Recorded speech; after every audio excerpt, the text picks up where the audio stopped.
Hi guys, welcome back. Today I would love to talk a little bit more about the four attitudes that can be seen in teens nowadays. Every child is very unique, but there is four ways that you can recognize that teens exhibit so that we are able to address their behavior and find a peaceful resolution. One of the attitudes is angst. So there is a lot of young people that demonstrate that constant threat because they're fearful of life or what's going on in the world right now. They might be hating going to school or being afraid of social events. Maybe they're even angry at the world. And Often they do that by trying to plug out the world. They can't help but express like sorrow, worry, fear that can spill over in other people's lives.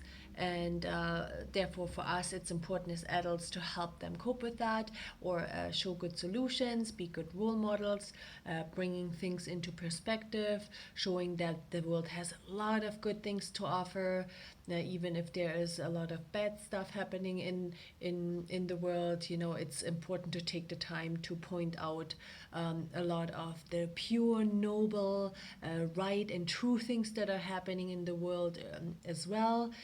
Talk about the things that are worth celebrating, so you can show the possible troubled young person that life has more joy and happiness, that she can maybe see in that moment. Also, another attitude or common behavior that can be seen in young people is anxiety.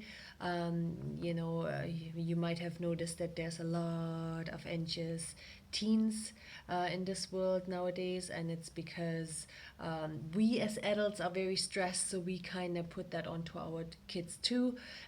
Also, there's a lot of peer pressure or just a lot of pressure in general that is put onto teens and young people, which causes them to doubt and feel apprehensive. They might be afraid of making mistakes or fail.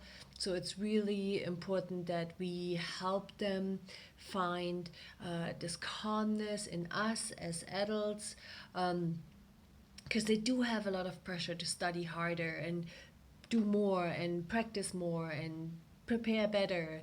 And so it's important that we can take that step back and help them not to worry too much, because it can quickly get out of control. So if you see that there's a young person with a tendency, really do give them the freedom to take a break. It may be just talking with you calmly.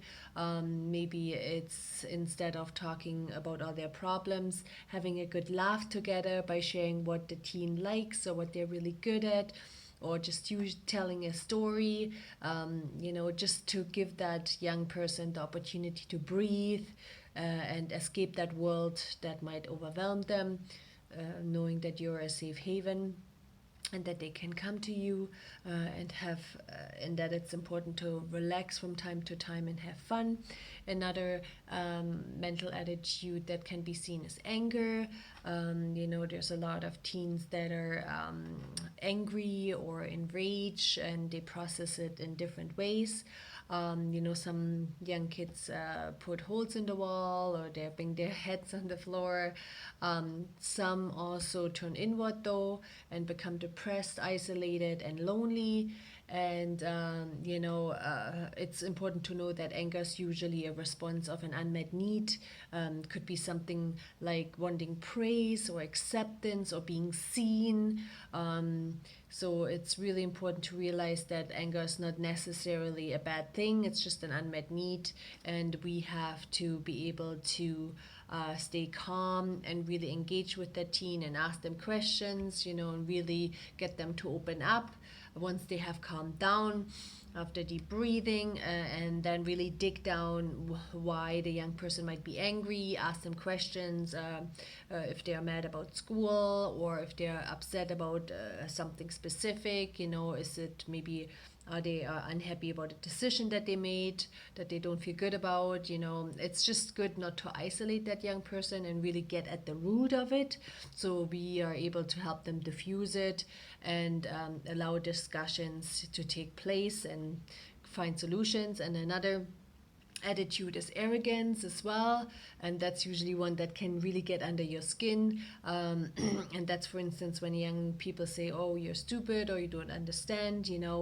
But usually this cocky attitude is a sign of insecurity and a sense that the teen itself feels like it can't measure up, so it has to put on that false bravado or mask to overcome that insecurity.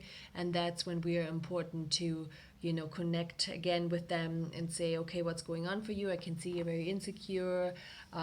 Is there certain things that make you feel that way, right? And really have that calm conversation to be able to explore what it is that they are so arrogant or insecure about, to help them overcome that attitude and become respectful teenagers.